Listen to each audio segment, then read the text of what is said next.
Mag-aayos tayo ng ating panggilid ngayon. And ang mga gagamitin natin guys is ito. Gloves. Yung bola na pinagpalitan ko na okay pa. Tapos itong grasa natin. Pangkalas natin.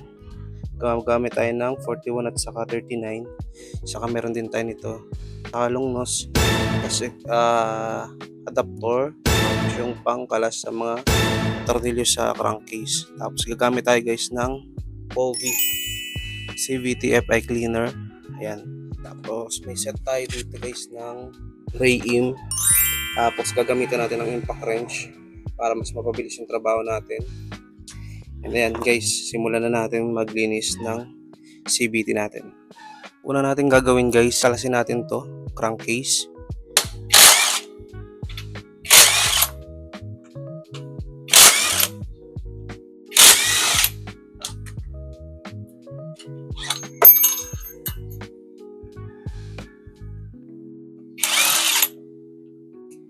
And guys, ginamitan lang natin ng Gis. Ito yung una-una natin babaklasin para matanggal natin ito guys. Ito nalinis ko na ito ng isang araw. Hindi na natin ito lilinisan. And guys, ito naman yung babaklasin natin. Mga tornilyo dito. Dahan-dahan lang guys. Kasi baka mamaya maputol pag binigla natin.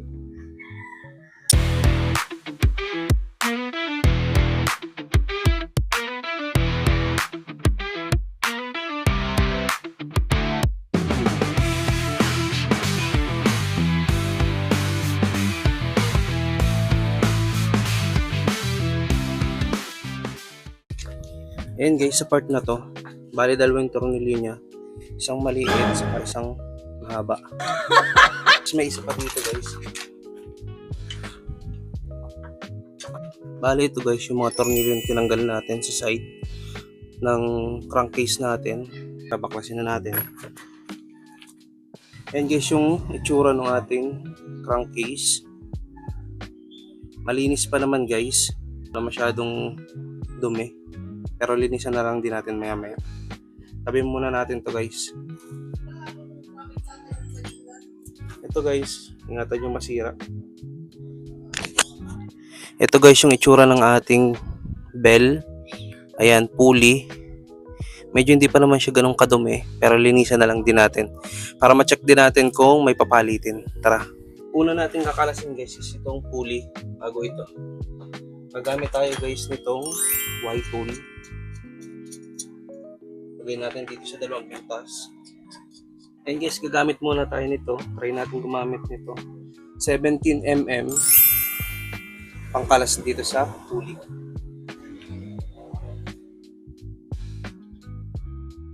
Dahan-dahanin nyo lang guys.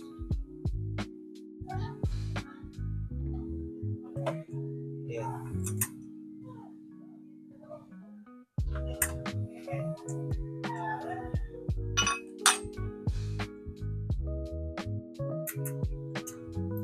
And guys, tanggal na natin tong mga tornilyo niya at saka washer niya, tapos yung stopper niya.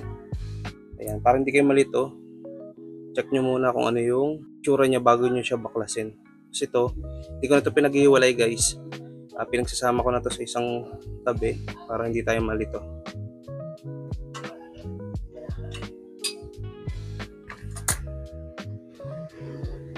Ito guys yung ating drive face. Kung makikita nyo guys, nilagyan ko siya ng palatandaan na pentel pen. Ayan, yung angat ng kanyang belt hanggang dito lang guys. Ayan, linisan natin. Pero hindi pa siya ganun kadumi. Tapos dito guys, meron ditong washer. Manipis lang.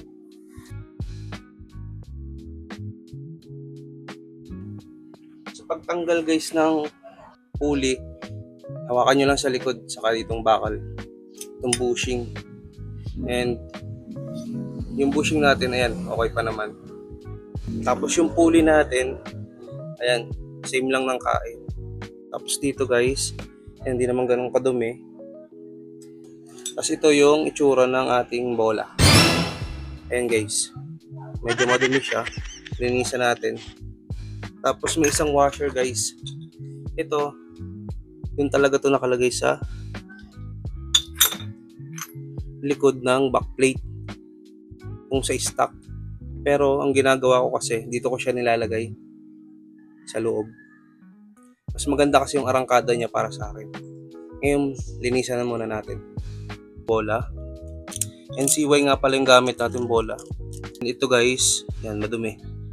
Linisan natin. Kasunod natin nga alisin guys, itong bell natin, torque drive. Magagamit tayo nito. Size 24. Gagamitan natin ng impact wrench. Pitik-pitik lang guys. Ayan guys, nakalas na natin. Tapos yung pulley natin guys, ayan. Ay, pulley bang yung bell. Ayan. Hindi naman siya ganun kadumi. Pero linisan na lang din natin. Matagal na nga pala sa akin to guys, itong sun bell. Ayan. Goods na goods to guys. Ito lang yung nagpapatino ng ating dragging. Wala nga pala yung groove. Tapos ito, putin natin. Guys, ito yung belt natin. Okay pa naman, wala pa siyang tama. And goods pa, hindi pa siya naglalagkitan dito. Ayan, linisan din natin ito mamaya. Ito guys, yung ating torque drive, yan, madumi. Ayan, linisan natin guys mamaya. Guys, itong gagamitin natin, OV, Power Spray CBT FI Cleaner.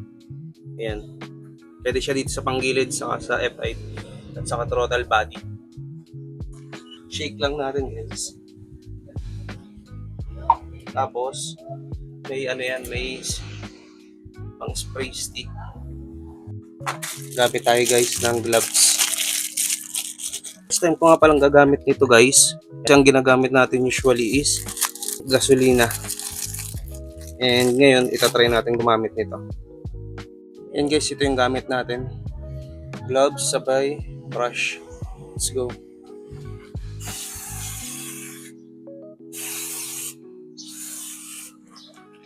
Ingat lang pala kayo guys sa paggamit nito. Baka matalsikan kayo sa mata kasi medyo matapang ito. Ingat-ingat lang guys, medyo layuan nyo. Kaya gumamit kayo ng transparent or clear na salamin. Ngayon guys, tapos na natin pesirita ng Hobby CBT cleaner. Gamitan natin ng pangtuyo para mawala lang yung excess na na fluid ng CBT.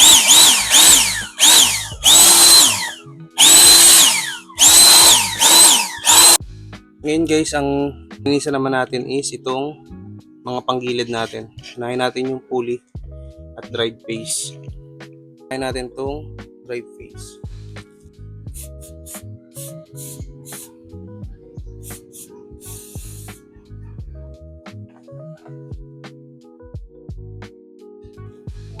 Next natin guys is itong pulley.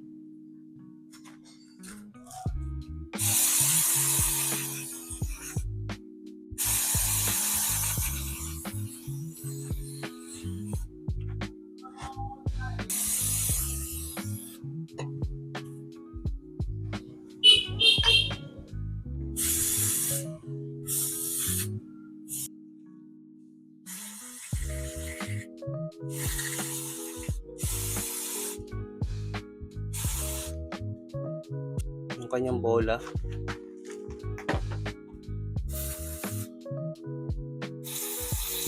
Check natin kung okay pa yung slider piece.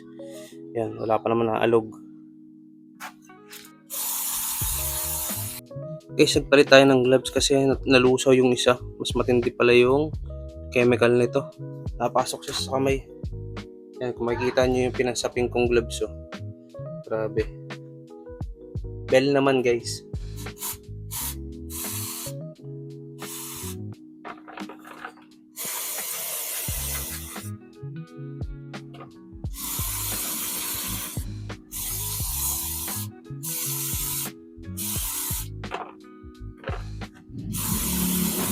Ang lamig niya guys. Ang lamig sa kamay. So guys, yung ating lining, goods na goods pa naman, makapal pa. And hindi pa siya ganun ka laspag kasi bago-bago pa din ito. Sprayin lang natin guys.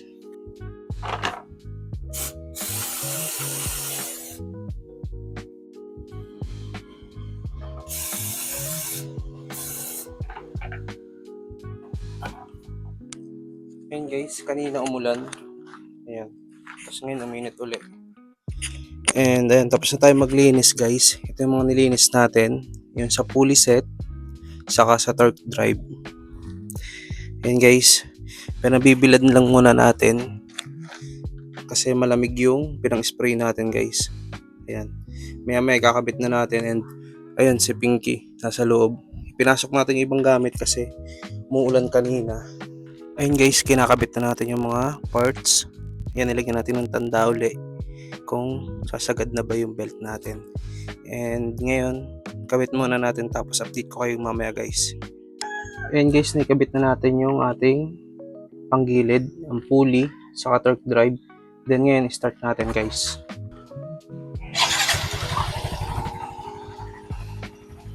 Guys, yung ating pulley at saka torque drive.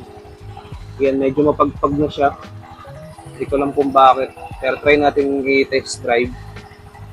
Ayun guys, nagamit na natin siya. And bumili tayo ng gulay, kangkong. Based sa paggamit natin guys, okay naman siya. Naging smooth. Wala nang delay. Tapos wala din dragging. Pero kailangan nating palitan yung pulley niya kasi may mga ungkab na. Sa susunod, papalitan na natin siya pag naglinis ulit tayo ng panggilid. As of now guys, okay na okay pa naman yung ating panggilid. And possible bukas try natin pag pupunta tayo ng Lucena. Matetest drive natin. Medyo mababa yung kalsadang pag drive natin. And doon natin makikita kung kakalas ba o goods pa yung ating pagkakakabit. Tapos yung ating Kobe na ginamit. And goods na.